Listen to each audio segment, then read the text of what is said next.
Hello there, and welcome to Club Star Wars here on YouTube.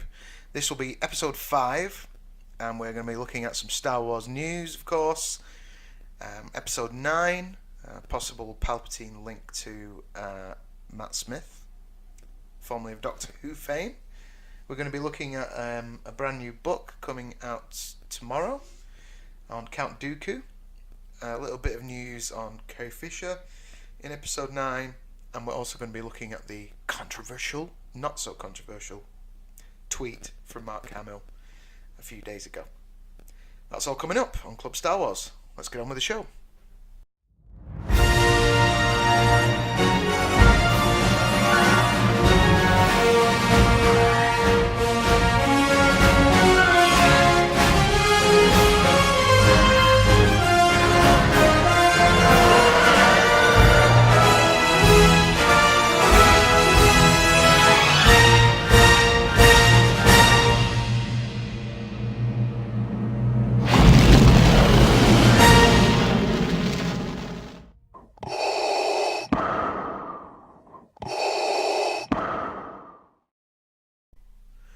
Okay, Star Wars news.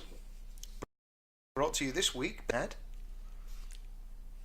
See, Matt just goes and gets all the choice stuff, don't you? I do, yeah. From shop over at Road. And there's a very fine dry hopped lager too. We're on lager this week. Yeah, it's quite a nice brew. I'm not a big ale drinker, but I have been enjoying the ales they've been serving most recently. Yeah. But anyway, on with Star Wars news. Enough about beer. It's not a beer podcast. And the door slamming in the background. Yeah. Well, it may be a beer podcast later on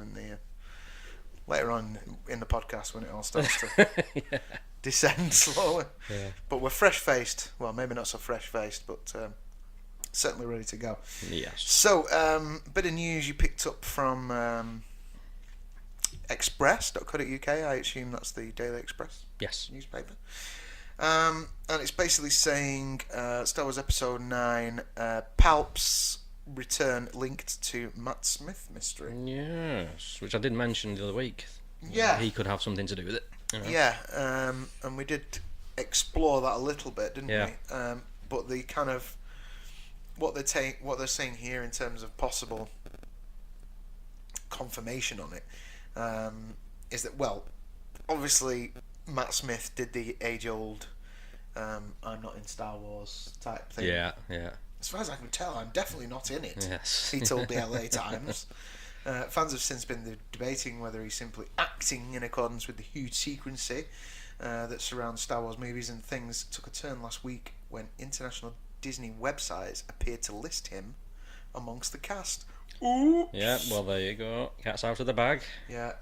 I love it when they've got onto it now, but I remember that was a massive spoiler with was it the episode 1 soundtrack coming out before? Oh, yeah, And the track listings. Yeah. They've got it all bases covered now, but that was just like a oops. See what's going to happen. Yeah, Did you? oh yeah, that gives it a little bit of something away. So now Reddit user Mickey Wise 14 has offered some reason over the prospect of him playing a clone or a new iteration of Palps. Palpatine's last within episode 9, blah blah blah.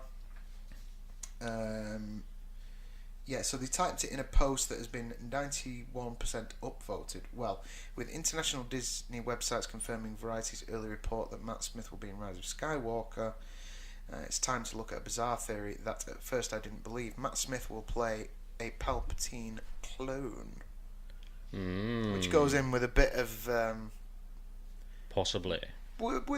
possibly with a bit of the stuff we were talking about last week with the Book of Sith and Yes, he's transferred. Well, what was the name of that thing? Yeah. Not the thing where it was like AI, but the other one where it was like a storage unit. In like a storage unit, like an ether type stuff, yeah. Yeah. I can't remember the name of it. You you can look that up while I'm reading this. So it's time to look at that. To me, it didn't make sense because Ian was confirmed to be on set by J.J. Abrams. He called Ian his best kept secret. However, a commentator on an earlier post of mine said it's possible that Ian was there to teach Matt how to play the Emperor. There it pieced together. With these Disney films, they always trick people using purposely misleading comments. For Force Awakens, it was Luke's role by giving Mark high billing for a cameo. For Last Jedi, it was the tone of the film by making it look serious in ads. Matt Smith denied he was in Episode 9. Maybe for Rise of Skywalker, it will be Ian on set and Matt Smith. Responding to comments, another user pointed out, makes me wonder where the clone will come from if this is the case. Will they learn about a hidden experiment base on Jakku after going to the Death Star wreckage? You mentioned this about him palpably searching the outer regions and having something on Jakku. Was it you who mentioned this? Could have been. Yeah. I think Andy mentioned something about Palps having something on Jakku. Yeah, there's some sort of cloning facility. Yeah. So it makes me wonder where the clone will come from if this is the case. Will they learn about the hidden experiment base on Jakku after going to the Death Star wreckage? Will they arrive there, find out that Anakin and Rey are both products of the same process, and somehow awaken an unfinished clone of the Emperor? Yeah. Or maybe he's been there for a while, puppeting things behind the scenes so far, even Snoke. Yeah. Well, all that sounds great. Really. Quite plausible. Yeah. Plausible. In Star Wars world. And hopefully they do go that deep into it, with the next episode. Yeah, deep into something would be yeah, would be refreshing. Yeah. Obviously we're gonna have to wait a little longer. Empire Magazine's James Dyer tweeted after Star Wars Celebration, in case there's any lingering ambiguity from the trailer and McDormand's appearance at the panel, I can 100% confirm that Palps is back in Rise of Skywalker, as I asked JJ. Yeah. He's thrilled and slightly incredulous that McDermott's presence on set didn't leak. As for McDormand, he tweeted, "The dark side is stronger than ever." Get your cushions. So, yeah, quite exciting. I mean, yeah. I could see why they might do that, because there's no Snoke anymore, is there? So you need there's no Snoke. They need a really strong protagonist. Yeah. Even Vader had Palps behind him, didn't he? Yes. So you need a bit of that. Obviously, I'm assuming certainly that in the next, in the next film that Kylo Ren will be less of a whiny emo bitch than he has been in the other two. Well, yeah, you'd hope so. A bit of character progression. Sorry, I was just kind of quoting Kevin Smith there. I don't know if he called him particularly a whiny emo bitch. I think it was more like Superman in that Superman's Returns movie. Oh right. Yeah. I've been hammering a lot of Kevin Smith this week, so that's probably in the background of my podcasts. So I can see why they did that, why they might do that, because obviously they're looking to replace all the legacy cast, essentially, and any of the characters that they keep alive are the ones that it doesn't matter. Like Chewbacca. Exactly. Yeah. Because they are dying and stuff. So, is it a handing of the Palps torch? Well, who knows? I mean, they've got so that the Skywalker saga is over. Sorry, go on. Yeah, this is supposed to be like the last film of the entire 9 films. Yeah. So if Palp comes back to carry on beyond this film, yeah, is that what you were? That's getting at. What I'm thinking. If because surely they've got to defeat him in. Because why bring Matt Smith in to play a young Palps? If you don't intend to carry it on, do more Palps. Yeah, that's a good point. But you know what I mean? If he was just in for one film. But we're being told that this is the last one and it's the end of the Skywalkers and all that sort of stuff. But maybe that's bull. I mean, I don't know. Maybe. But it would seem to me that if you're bringing Palps back for Episode 9, then you would just bring Ian back. You'd just bring Palpy in. Yeah, And yeah, just have him as Palpy without having to need to muck about. yeah. Although obviously, you do need to explain away some thing of the fact that How he survived. And how all he's that. alive and all that stuff. So that would make sense, you know, unless it's like Matt Smith playing him and McDermott voicing him. I don't know. Yeah, I'm scratching my head over it. Really, I mean, that's if he is playing Palps at all. He might be a different character completely. I feel like I don't know whether to believe it or not. I feel like maybe Matt Smith is, if he is in it, is either some other new character, maybe not even a Sith or a dark side character. He's probably just another British Officer of some officer kind. on the Yeah. yeah. Yes. Oh, it's just the rebels, sir. They're here. Really? Yes. Oh, damn. What? Yeah. I am Jeff Vader. Yeah. You know, he's just another guy in the Wearing a smart, snazzy uniform. yeah, in the First Order's canteen. I don't know. Yeah, it's an It's interesting an one. interesting idea. Yeah. And There's got to be more to it. Yeah, I'm a bit sort of on the fence whether, is he going to be an officer? Been keeping it secret, you know. There's something strange. there. There's something there about this actor we're not supposed to know about.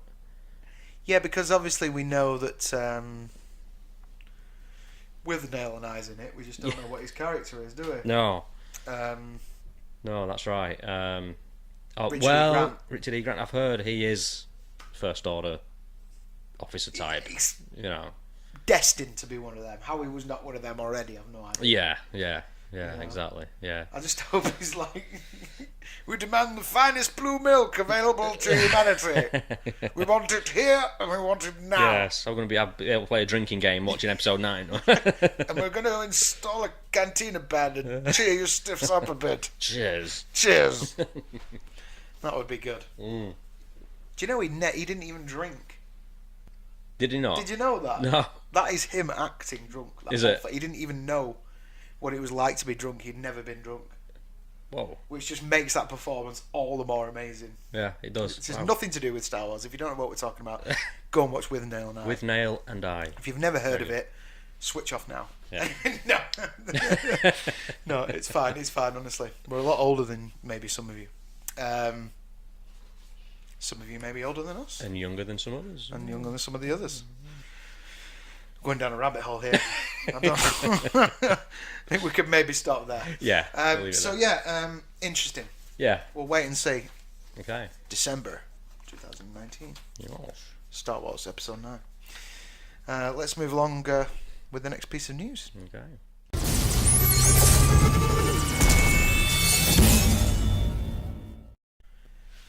So this has been covered kind of a lot. Yeah. We talked about it a little bit. Sorry, what was the name of the thing? The article? The provider of the article? Was it The Entertainer or something like that? Yeah. Sorry. Got the link there anyway. Basically, it's relating to Carrie Fisher's return in episode 9, which everyone knows about. We've seen her there in the trailer. But making Star Wars website, which is where some of this information is pulled from, were reiterating that, you know, a lot of fans who'd followed the leaks before the Force Awakens pretty much knew most of the stuff that was going to happen in the movie, including the deleted scenes, Yeah. and stuff like that. Yeah. Now they've compiled a list of those scenes from the old movie that J.J. Abrams that You can utilise. that could be the ones that he's utilising. So Force Awakens was mostly about the Resistance finding out what the First Order was up to. The heroes wanted to find out everything they could about a new super weapon their enemies were building. Okay. Finn John Boyega used to work at Starkiller Base, and he knew all about the super weapon. There was a scene in which General Leia talked to Finn about First Order plans. which could be used in Star Wars Episode 9 in a scene where the Resistance tries to find out what Kylo Ren Adam Driver is up to. There was another scene in The Force Awakens where Leia gives Finn the lightsaber that belonged to Luke, Mark Hamill. Oh. Yeah, right. So that's his green saber, is it? I don't know. Well, you would think so. Yeah, it must be. It has to be. Yeah. This scene may be used in the upcoming film, but instead of Finn, Rey, Daisy may be the one getting back her Jedi weapon. The first teaser trailer already confirmed that they will be using the hug scene between the two important characters. There's also scenes in which General Leia ordered her troops to attack the First Order, and there's a scene in which she asked everyone to retreat. These scenes may be reused along with another conversation between her and Poe about the importance to live to fight another day. In a previous interview with Good Morning America, Fisher's brother confirmed that there's lots of footage of Leia that can be woven into the storyline of the upcoming film. He added that the scenes will give the audience a great kick and make everyone feel that it was meant to be. Filming of Star Wars Episode 9 wrapped back in February. Abrams gave an update on the production to fans at Celebration panel discussion, where he said that even though filming had wrapped, his work continues. The movie is currently being edited and visual effects are being added. The director said that he can't wait for the fans to see the film. There was also a thing on one of the other YouTubers that you follow there. I'm sure he mentioned that there is going to be some reshoots, or they have just done some reshoots. Yeah, I think so. Yeah, there's which is normal, you know. It's ordinary filmmaking, isn't it? You know. So fill a few plot points and stuff like that. Yeah. So yeah, I mean, what do you think? What do you think about that? Good. You know, it's they're not using CGI, which is good. That was the main worry, I think. They've not replaced the actress. No. Which they couldn't do. I know a lot of people were saying, if you want to carry on Leia in the story, get another actress to do it, but it just wouldn't feel right. It would not feel right. No, it'd take you right out of the story. Yeah. A lot of people are saying that what's she called? Star Trek Voyager, the captain from that show, Janeway. All right, yeah. That could have worked, but Star Trek as well. That'd be like double. yeah, that'd be like double kick. Yeah. A double kick in the Star Wars Tezzies, wouldn't it? I think. They'd only just forgiven J.J. Abrams for previously doing Star Trek. Yeah. Yeah. Bringing in a Star Trek actor, I don't know. Yeah. It'd be like bringing in Shatner as Palps. So I should imagine. Yeah, true. Yeah. I should imagine Leia's. Good. Let the hate flow through you. That'd be quite good to watch. It's the dark side, Jim, but not as we know. Yeah. So it looks like her role is going to be just sort of in the communications office, if you like, speaking to people in the field, that's all the stuff. She's going to be doing her Shane Rimmer. Shane Rimmer bit. Yeah. Which I've not mentioned on the podcast yet, and I keep meaning to do that, but I wanted to do a little tribute to Shane Rimmer, who died a few weeks ago. Not long ago, was it? Yeah. 2 or 3 weeks ago. Shane I met years ago. For those of you who don't know, in Star Wars, he is the NCOM engineer in A New Hope, who does the R2 unit of yours looks a little bit beat up. Yeah. Would you like him replaced and all that? That was Shane. But before he did that, he was in. He was the voice of Scott Tracy in the original Thunderbirds, and he was one of his biggest parts was in Spy Love Me, James Bond. He's the captain of the submarine that ends up working together with Roger Moore. He's featured quite largely in that film. And what the first time I met him, this is going off on a tangent, by the way, but we do have to talk about Shane. There's a film called Hanover Street with Harrison Ford, Leslie Ann Down, Christopher Plummer, and it was one of after Ford did A New Hope, then known as just Star Wars. He did like 3 films, which weren't terribly successful. No, not your blockbusters. They weren't mega blockbusters. The one called Force 10 from Navarone, which was a sequel to The Guns of Navarone. Oh, all right. Which is an amazing cast. You've got like Robert Shaw, Edward Fox, Carl Weathers, the guy who played Jaws, I forget his name. Barbara Bach. Oh yeah. Everyone's in it. I think the shark. You know. No, I know what you mean. Ben Affleck as the shark. Yeah, so they did Force 10 from Navarone. He also did one called The Frisco Kid with Gene Wilder. And Hanover Street. And Hanover Street is basically, if you've not seen it, which you probably haven't, I've not seen it. directed by a guy called Peter Hyams, who was quite a big director for a while. Made some good action movies.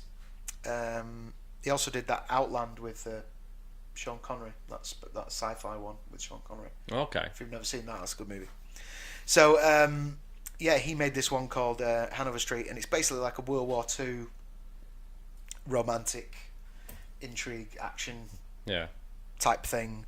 Ford plays a American bomber pilot who falls in love with this British nurse played by Leslie Ann Down, who it turns out is married to Christopher Plummer. Okay. And there's bit of a love triangle. Yeah, there's this love triangle thing going on. But Shane plays at the start of every like bombing mission that Ford's character goes on.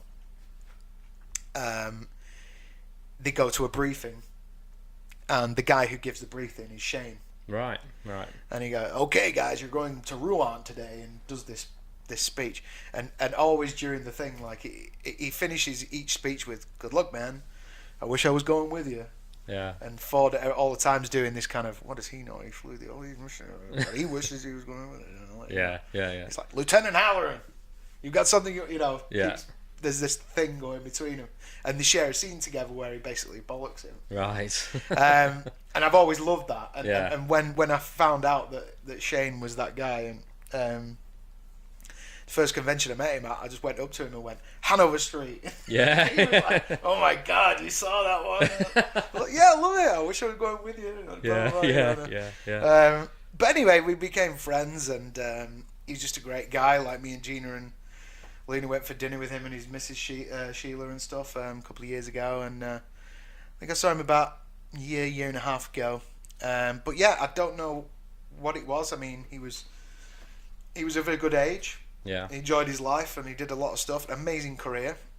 Look him up on IMDb if you haven't done. Check out Shane Rimmer. R.I.P. Miss you, man. Love you. Good on you. I'll have to watch that film now. It does sound pretty good. I'll lend you Hanover Street. It's All a right. bit cheesy, but there's some good sequences in it. Yeah. I'll tell you one really cool thing, a little tidbit of information as well. There's a bit where they're escaping from the Germans, obviously, Ford's on a motorbike. It kind of gets a bit Indiana Jonesy because he's in a Nazi uniform. Like you think it could almost be like an outtake from Indiana Jones where he's escaping. So they're on this motorbike and they end up jumping over a massive ravine on the motorbike. Yeah. The guy who did the stunt was Eddie Kidd. All right. Okay. Famous, the British Evil Knievel. Did the motorcycle stunt. Oh wow. Well, there you go. So yeah. So there you go. Anyway, Shane Rimmer. I'll watch that film. Yeah. Bit of a tangent on Shane Rimmer. Yeah. So let's move along with the next news article, I suppose. Okay. Yeah, let's do that.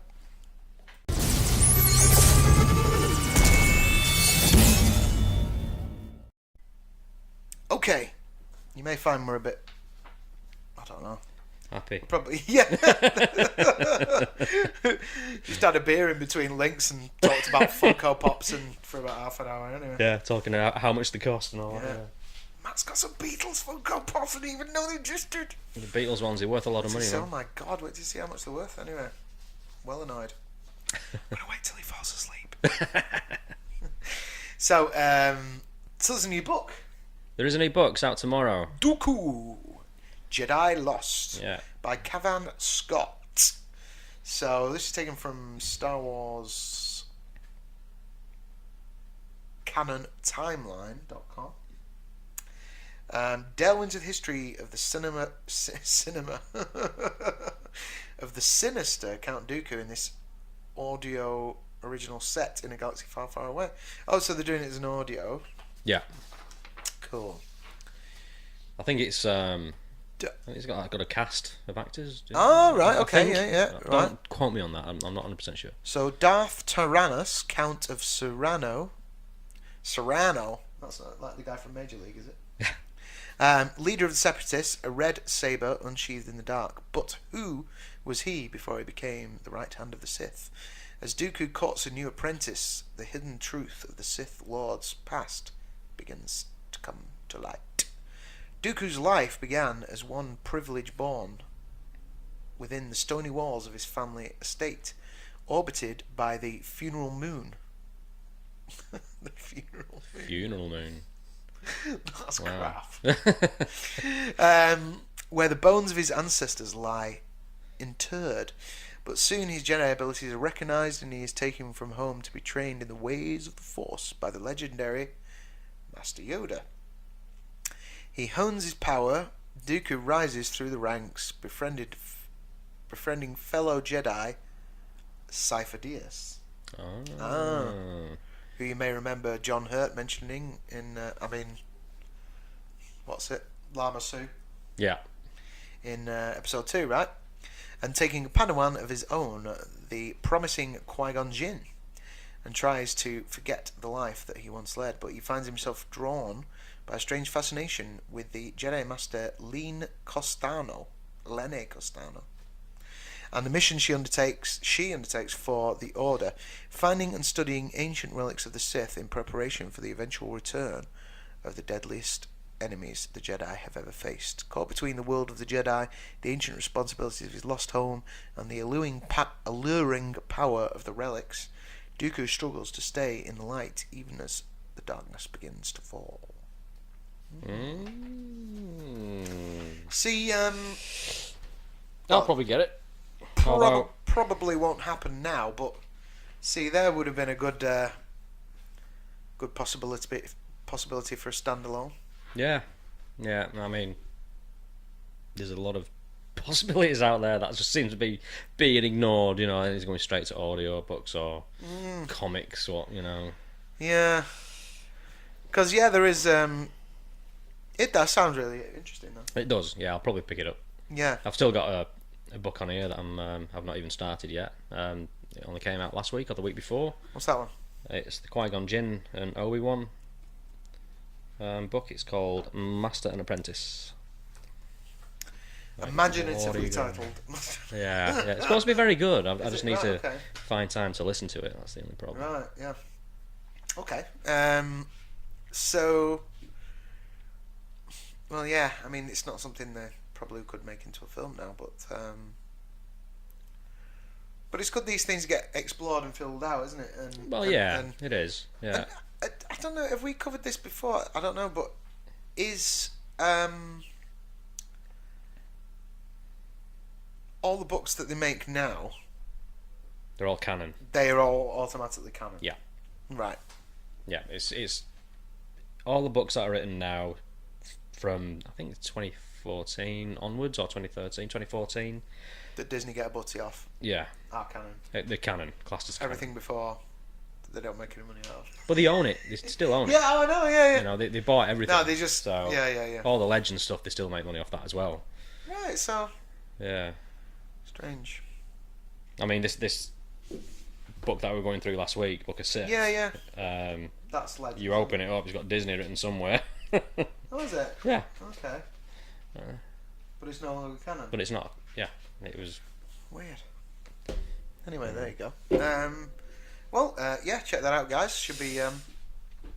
Yeah, it sounds good. I will should be definitely worth a pick that up. listen / read. Yeah. Let's move along because we're going to talk about something controversial next. I think. Yeah.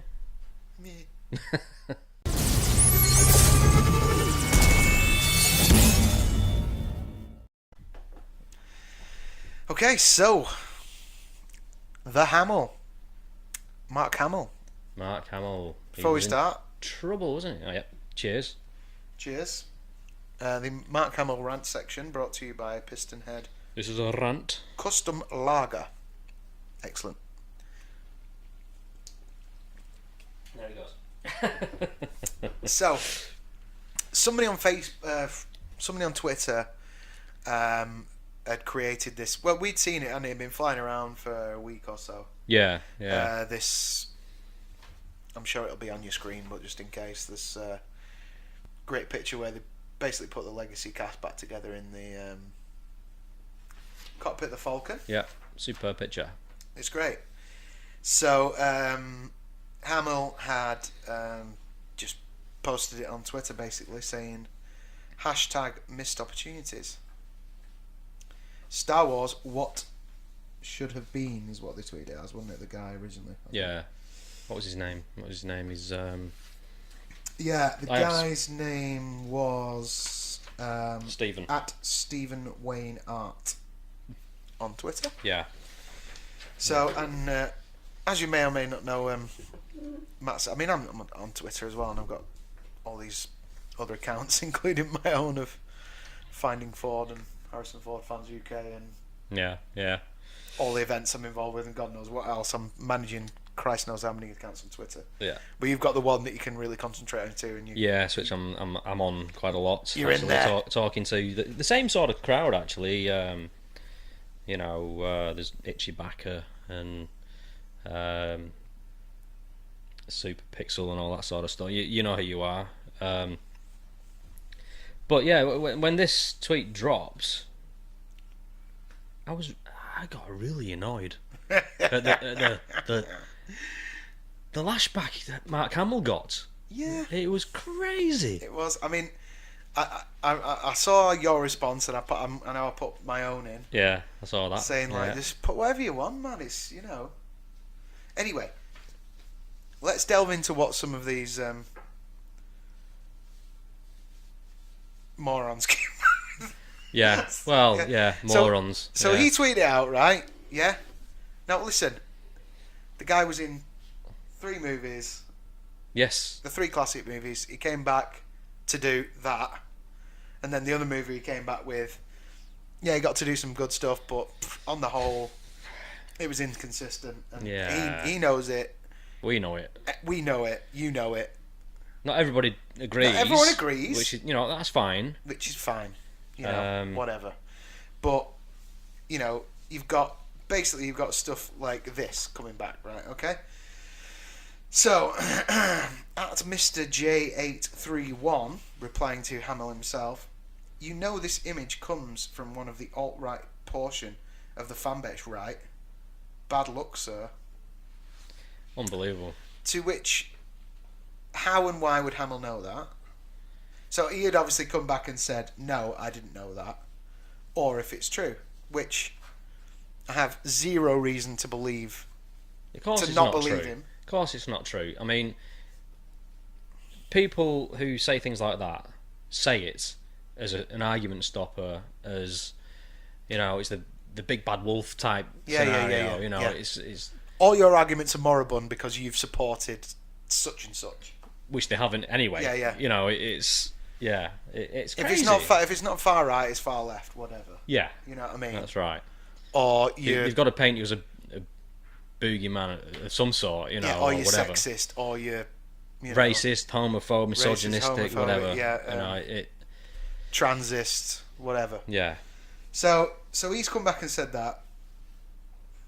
Your man Stephen Wayne Art, who created the thing, Who created the piece of art what Hamill shared in the first place? came back and said, no, it's not true, Mark, not even close. Please don't listen to hateful people like Zach who are trying to slander me and shame you. I made that picture out of love and respect for Star Wars, you, and the fans who wanted to see you all reunited. You all deserve better. Of course. I mean, it's that simple, man. It's that simple. Why get all...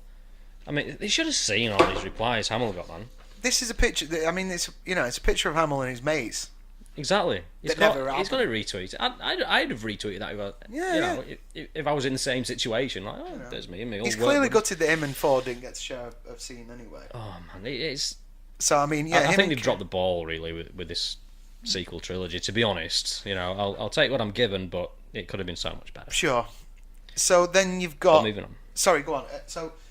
You found that other article. I don't know if you just wanted to dip into there first before we continue with some Oh of yeah, these- yeah. This was just before we started recording this section. Some of the heated tweets. But I mean, because of all this sort of, there's a lot of politics, like real world politics, being injected into these movies now, which there never used to be. It's a space fantasy.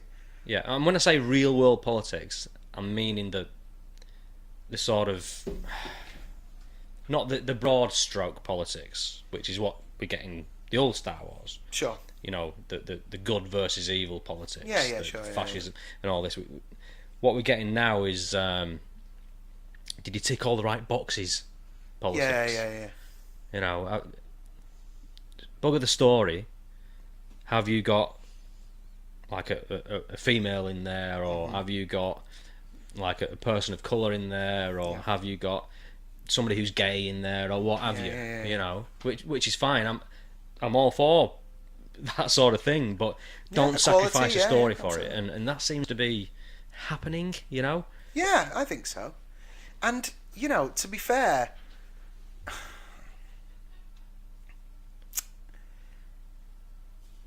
as far as I'm concerned, you know, I understand the need. I don't understand the anger and the frustration people have for certain things not being reflected in film anyway. No, exactly. Because unless it's a documentary or it's based on true life, film is about storytelling and fiction and adventure and fun and all that sort and of whatever. stuff, you know. So unless it's truly based in grounded in reality, the story or the subject, if it's truly, you know, grounded in that, then I can appreciate why we need to reflect society or current society in that. Yeah. But in terms of something like Star Wars, which is a space fantasy, It's a space opera, man. It's all what is going on with our politics, with all what everyone's arguing about, or you know, whether it's reflecting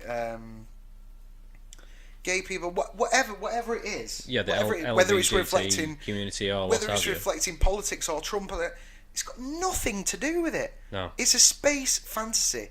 As you know, it's a long time ago in a galaxy far away. You don't need anything. Nothing to do with what we're arguing about down here. No, I mean, obviously you need certain kind of politics. Like I said before, you need the broad strokes. Of course you do. You know, it's then you've got the good versus evil side of things. Now, this is not to say that I'm against the idea of whoever are telling those stories want to do that, but realistically, what is going on in our society on planet Earth has got zero to do with Star Wars. Exactly. So what does it matter? Well, You know, yeah. all these geezers on Twitter. I mean, to be fair, most of them, the majority of people who throw out these bold statements on Twitter are hiding behind a fake name anyway. Usually, It's not got their own picture on it or whatever. No. But it's got nothing to do with it. So, sorry, that article. Did you? Yeah. Just here, somebody was talking about what Lucas Yeah. was wary of in the first place with his original trilogy, and he was wary of real world politics. Yeah. And he publicly disavowed any and all socio-political theories and quashed speculation on the deeper meanings of his film. For Lucas, it was enough that Star Wars could be merely entertaining. You know, you didn't need all this sort of propaganda shoved into it, and I mean, Sure, there's allegories, but like you said, you know, it was based on Seven Samurai and Saturday morning TV serials. that's right. You know. And the thing is as well, like, it doesn't matter whether in the real world, if you're on the left or the right, you can still both enjoy Star Wars for what it is, the originals anyway.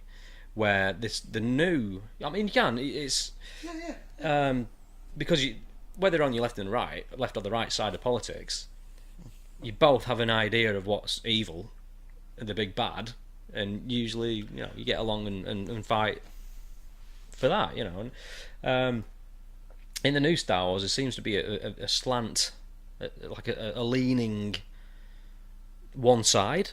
If I'd say, like the Last Jedi especially, there's a dare I say it? I will say it. There's a feminist sort of lens that's being filmed through that particular movie. Sure, yeah. I mean, I noticed it pretty much straight away, and then I thought I might have been the only one, but then looking on YouTube and reading articles ever since then, I'm not, and obviously this has grown out of it. This hashtag Fandom Menace. But anyway, which I don't understand, because Star Wars has always had strong female characters. it has, and there always has been strong female characters. I mean, the whole strong female character sentence anyway gets on my nerves. Yeah. It's female. You don't get this strong male characters. You just get male characters. You get female characters who are awesome. Whatever. It's like, I don't know. It's really frustrating to me. Princess Leia was a massive step forward. Yeah. Yeah, but I don't know if it was ever a really huge platform thing. It's only now that the Red Spectre, at the time. Yeah. It wasn't made into a huge feminist platform, was it? No, not at all. I don't think it People was. just accepted it as, that's a really cool character. Yeah. She's badass, and I mean, at the same time, you had sort of Alien coming out a few years. When was that? A few years later. Yeah, pretty close. The Sigourney first Alien Weaver was 79 and Star Wars was 77. So Yeah. 2 years afterwards. 2 years after, and Sigourney Weaver again. She was Ripley, one of my all-time favourite characters. Awesome character, and even modern day Star Wars in the animated Got her series. autograph hanging on my wall. You've got. Excuse me. Okay, Matt's getting into his figures now. Here we go. We're delving into the display. Ahsoka. Yes, Ahsoka Tano. Yeah. Awesome character. Yeah. Awesome character. And she's earned her way up in Star Wars. She's got an awesome character arc. I mean, fair do. She's had the time to earn that sort of thing, but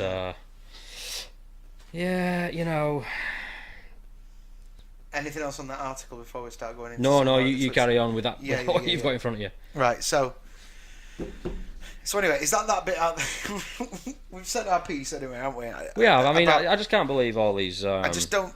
Replies, I don't necessarily think we need to reflect society in a space fantasy that's got nothing to do with the human race, even. It's just whatever. You know what I found disappointing too? There are people be inspired by things off this world, like George Lucas was, not things that are here. Just people working together to try and fight the big bad. That's what it's all about. It is. Whether there shouldn't be any sort of male, female, exactly whatever, competition. Doesn't matter. So I dipping back into these tweets. Yeah, Sorry, you go for it. Chuck Wendig. I adore Hamill deeply, but I wish he understood the tides of bullshit this kind of thing unleashes. Well, you know who Chuck Wendig is, don't you? No. He's the author of a few Star Wars novels. Is that the guy who was just mentioned in this? Yeah. What's that guy called? Ruin Johnson. Right. We're going to have to shake your hand, Ruin. He's going to be at Star Wars Fan Fun Day, so Ruin Johnson, fair play to you. We were just listening to your cover of Jessie. Yeah. On YouTube while we were having a break. Check. What's the title of that song? What's it called on YouTube? Oh, yeah. He's gonna look it up. Anyway, so this Chuck Wendig had said that. The Ballad of Chuck Wendig. The Ballad of Chuck Wendig. Anyone looking for a true response to Chuck's tweets? Have a listen to the Ballad of Chuck Wendig on YouTube. It's amazing. Anyway, some folks seem to think I'm suggesting he's not allowed to share his opinion online or something. Yes, you are. Come on, he's allowed. I welcome his wistfulness, but this image is one that's gone around CG, GG, alt-right crowd already. So that's a Comicsgate, the Gamergate, alt-right, this imaginary alt-right crowd.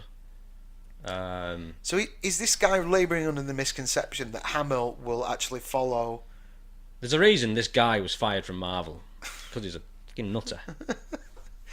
Does he really think that Mark Hamill is gonna like back check every tweet that he retweets? Yeah, and I'm sorry, Chuck, but Hamill doesn't care what you think. Really. But the fact that Hamill is on Twitter alone and spends time,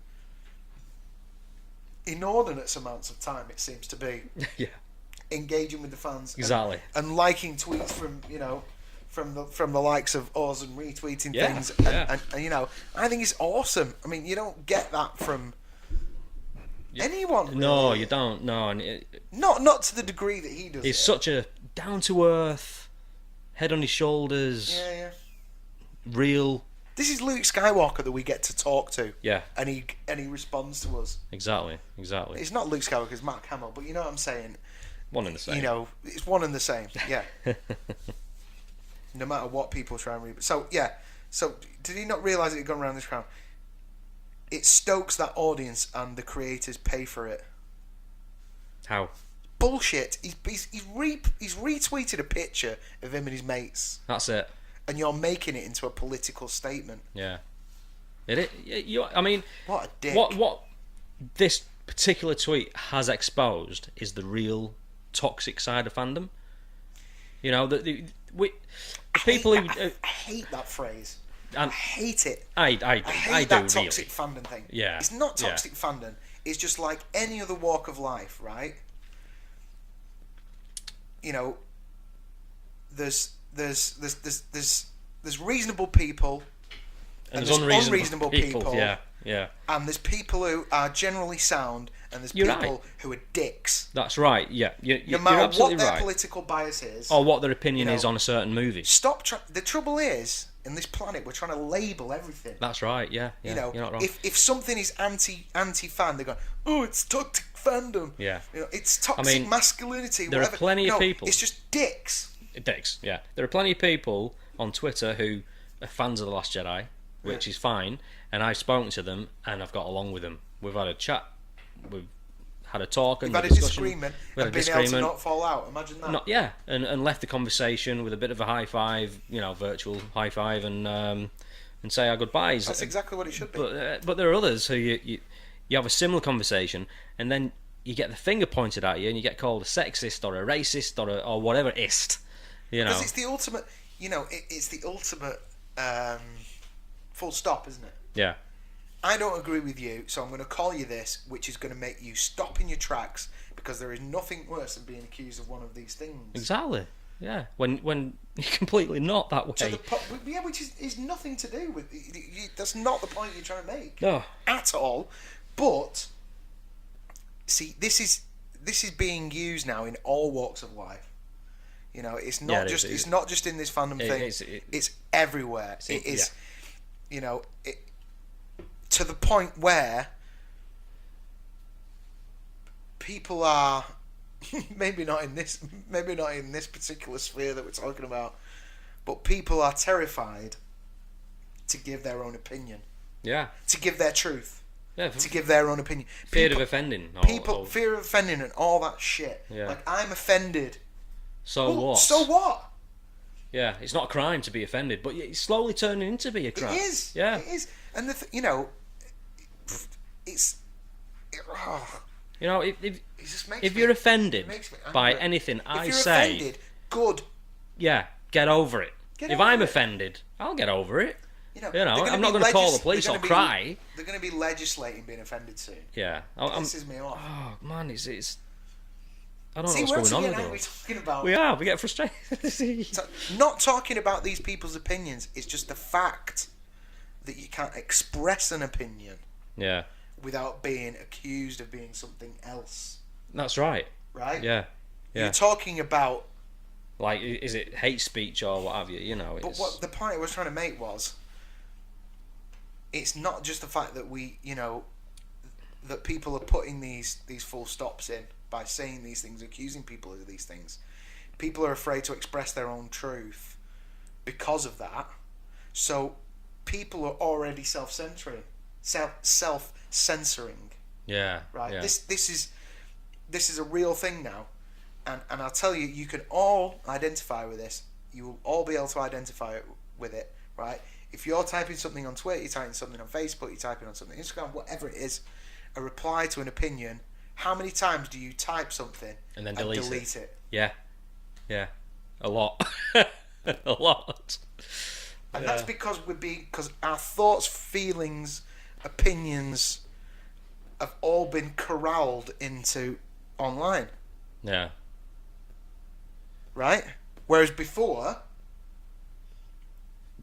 the stuff you thought, the stuff you said, on whole, unless you were writing it down, writing a book, writing an essay, whatever, just went out into the ether. If somebody disagreed with you or upset someone, you say, sorry mate, but... Yeah.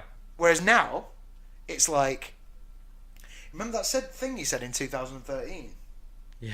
You're fired. Yeah, yeah. Because of it. Yeah, yeah, yeah. Yeah. What? Exactly. It's crazy. What? What kind of world are we living in now? You know where that can happen. Where that can happen above, everyone's getting so obsessed with this thing, and like I say, the self-censoring, but nobody seems to give a shit about. I mean, I don't want to make this into a political show because this is not what we're here to talk about. No. All right. But but the one thing I'm going to say is nobody seems to care about the fact that men, women, and children are getting bombed in other countries. Their homes are getting destroyed. Yeah.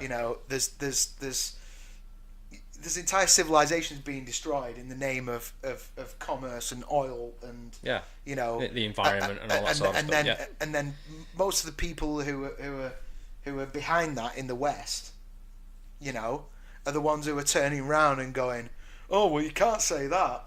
Yeah. But it's okay to ignore the fact that we're just killing all these people. Yeah. For money. Yeah, yeah. At the end of the day. Yeah. Or for power, or for greed, or whatever. Yeah, whatever the reason is, it's usually money. I know we've gone a little bit. But if you think about it in those terms, it just shows it up for how ridiculous it is. It is, and all getting back to Star Wars. Getting back to Star Wars. Sorry, I turned it into an alternative news show for a minute. Yeah. The fandom is divided. Yes. And you've got both sides shouting at each other. They're just not seeing eye to eye. And I don't know what the actual reason is. I mean, I suppose you can say the people I get on with on Twitter, mainly, are Trump supporters, like in America anyway, the more right-wing side. Right. I am not right-wing. No. By the way. But you seem to be able to have a reasonable... I can, when it comes to Star Wars, I agree with them 100%. When it comes to the way it's going anyway. And okay. And yeah, I mean, I'm not... Which proves... You can agree on one thing and disagree on another. Exactly. Without calling... It's common sense, and it's. I'll tell you what. I'm. Again, it's not a political show, but anyway, I am left leaning politically, and but I can't stand political correctness. No, I hate it. I can't stand political correctness, and political correction is the language of cowardice. You call skint people fiscally challenged. They're not fiscally challenged. They're skint. Yeah, that's right. Good old Billy. Yeah. Again, yes. Absolutely. Yes. I don't know how he keeps coming into this Star Wars. Oh, it's podcast. great. It's probably just because there's a Billy Connolly quote or an Alan Partridge quote, I think, for every situation in life. Or a Bill Hicks one. Anyway. Political correction. I love it. Yeah. But you know what I mean? It's there's this side of the fandom that has to be political correct, and if you don't think the way they do, that's when you start getting castigated. Called. Yeah, it's you get called an ist, some sort of ist, sexist, racist, whatever you want it to be. Whatever they feel like calling it at the time. You should have called this podcast Star Warsist. Yeah. Man, it's dire at the moment. It's ridiculous. Anyway, so coming back to some of the, are we reading out any more specific tweets? here's one example, particularly of the bringing the gender thing into it, which as I say, him posting that picture, hashtag missed opportunities. That's all he said. That's all he said. That's all he said. Okay. Yeah, and now people are using this to project onto it. Right, so here's one example. Katie at Ben69 Solo. Do you realise how insulting this is to the people working hard for years to make exciting new characters for us to enjoy, and how your tweets feed the hordes of fanboys who push people like Daisy Ridley and KMT off social media? Are you even aware of your poor impact? Unbelievable. He shared a photograph of his friends. So now it's Mark Hamill's fault that there's dicks on social media. Yeah. Who lambasted Kelly Marie Tran with racist comments. Yeah. Which made her want to get off. Apparently so, according to this person. Again, it's got nothing to do with it. No. And then you've got a whole argument then on Twitter between just because the guy voices his opinion. Blah, blah, blah. I didn't say he was attacking anyone. I'm simply saying when he tweets narratives that exclude new characters, he's fueling the hordes of fans of. It's outrageous and ageist. I tell you what. Hey, do you know what? Throw an is there, because I've been saying this for years. He's kind of turned around a little bit. Like, I think maybe I've always felt that's always been one of my biggest ists as a defender of. Ageist. Yeah. I think because my heroes are all old or dead. You know. Yeah. You know, I was a Beatles fan. Paul McCartney's still around. You know, like when I was in the 90s, I was listening to the Beatles and still liking Mac and stuff. And like, you know, why do you want to go and watch the Who? Like, they're all old guys. And, you know, what do you want to say? You know, that was always my big. I'm like, they're still alive. Yeah. In a few years, they're not going to be living legends. I'm going to go and watch that. Yeah. You know, and I had the same shit with the Ford. Particularly, I remember when. I'm not saying this is where toxic fandom. I think not toxic fandom, but I think. Do you know what it is? It's not toxic fandom. It is. I can't remember the phrase I was going to go for there. Anyway, I think it may have begun with Fandom Menace. This kind of thing. Yeah.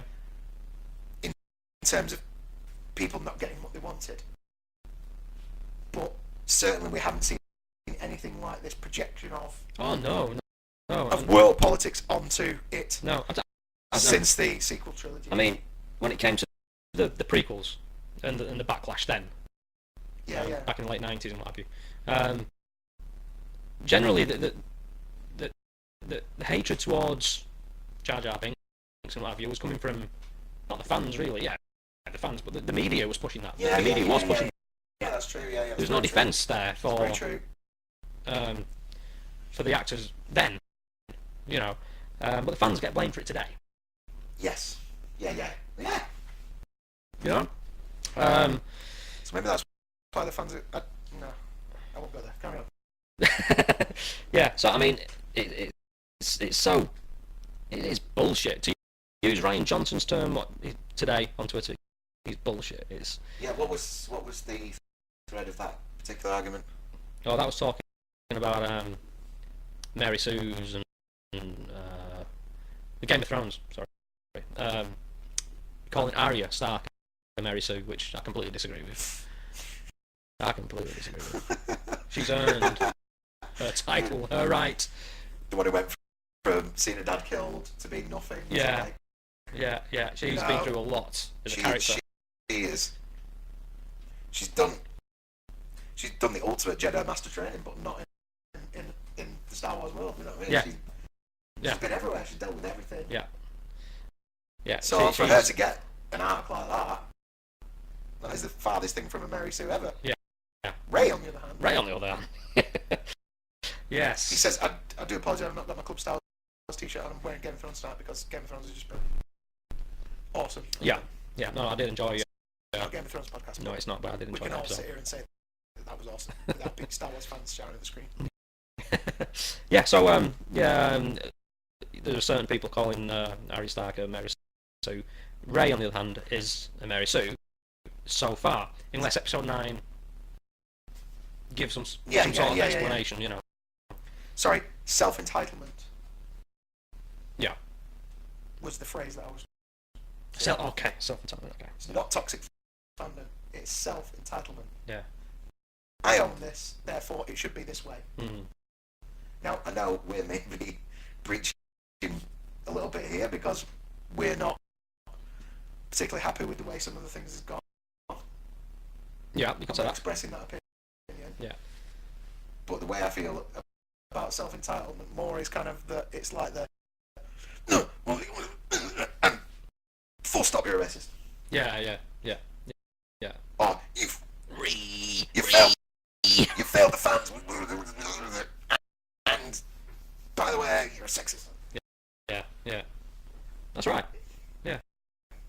I mean, Mark Hamill is nowhere near any of those ists. He is as far left. Well, he's not far extreme left or anything, but you know, he's a Democrat. He doesn't like Trump and all that. And he tells you that on Twitter every day. You know, pretty much. Robert De Niro doesn't like him much either. No, but the thing is, though, at the end of the day, these are his own people who are attacking him, basically. Yeah. You know, Star Wars fans attacking the Star Wars figurehead for tweeting a picture. Yeah, and fellow lefties, I'd say, you know, really. It's beyond belief. Well done, guys.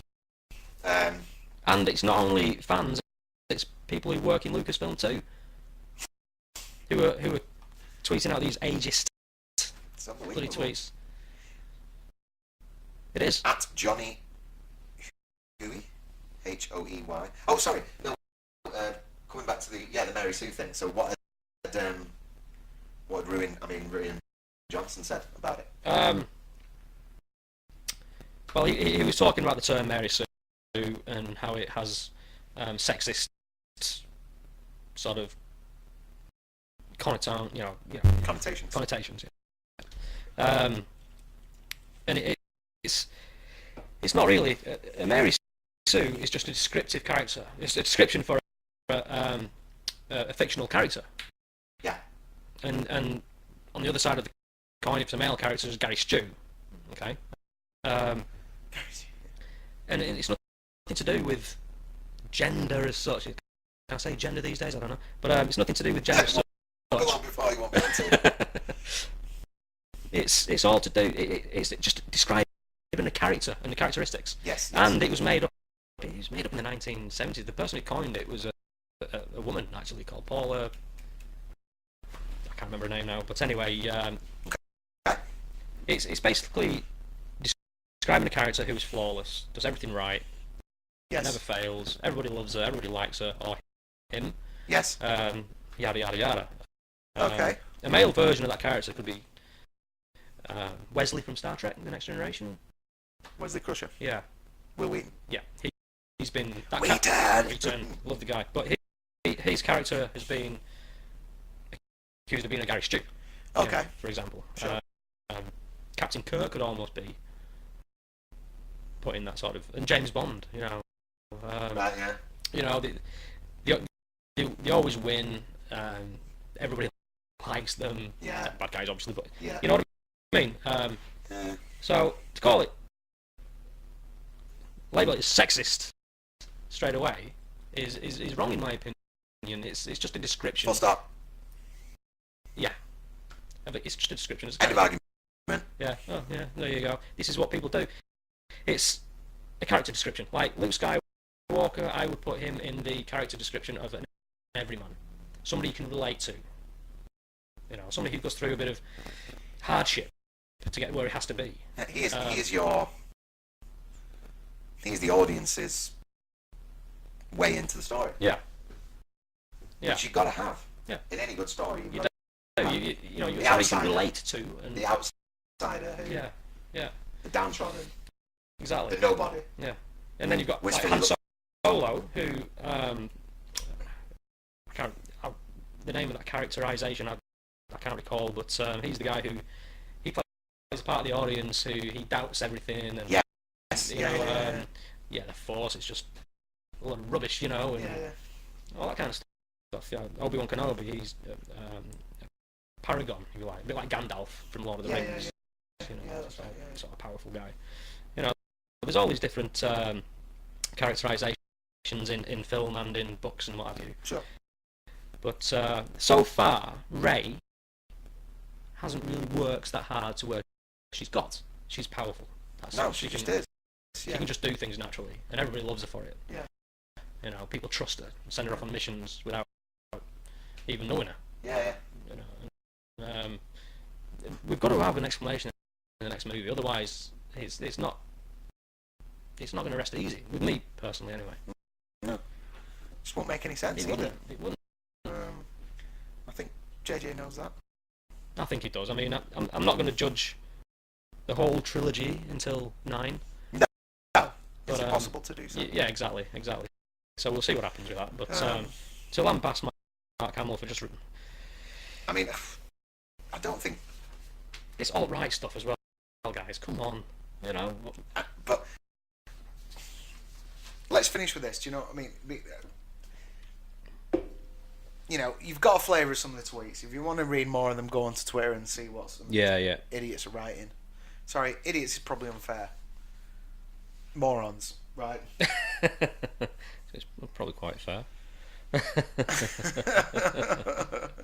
Yeah, no, I mean... You're absolutely welcome to your opinion, but most of it has got nothing to do with what he did. No. You're just using it as a springboard for your... agendas, basically. For your agenda, for your baggage, for your bullshit. Yeah. And if somebody doesn't agree, full stop. Yeah, you're an ist. So, but what was really nice was that Lando came to his rescue a little bit, didn't he? Yeah, he did. Yeah, that was cool. Billy D shared it and said, "You should be used to getting everyone's knickers in a twist. Part of your charm, man." It's part of your charm, man. Yeah, fair play, Billy D. Good on him. Yeah. So, and then Hamill retweeted that total exoneration, no collusion. Nice. Thanks, BDW. There's no one more capable of assessing charm than you. Love to you all and the cast members of The Rise of Skywalker from your pal, Master Knicker Twister. Yeah, gotta love his humour.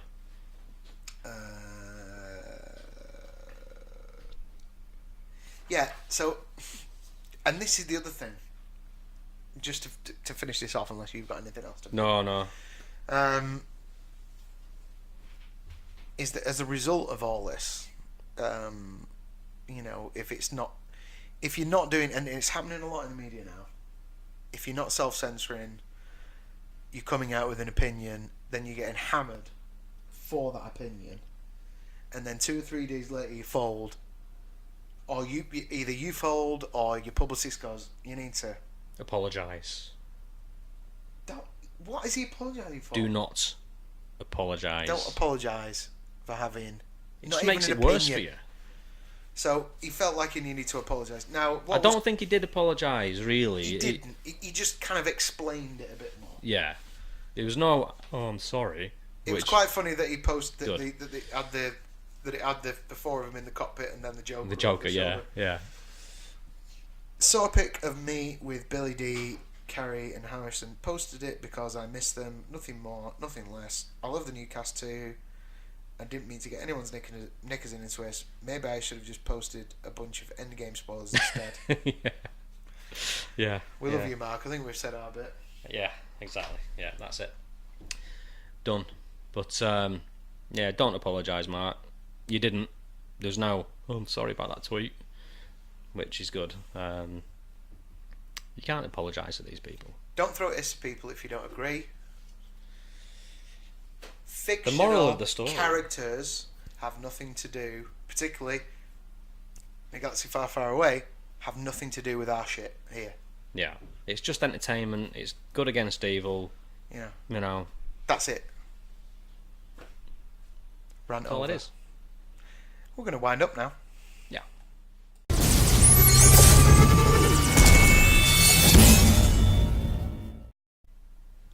Right, so we forgot to mention this in the news. We're just going to go do a very, very quick roundup of the updated guest list for Star Wars Fan Fun Day, because we're going to be there on Monday.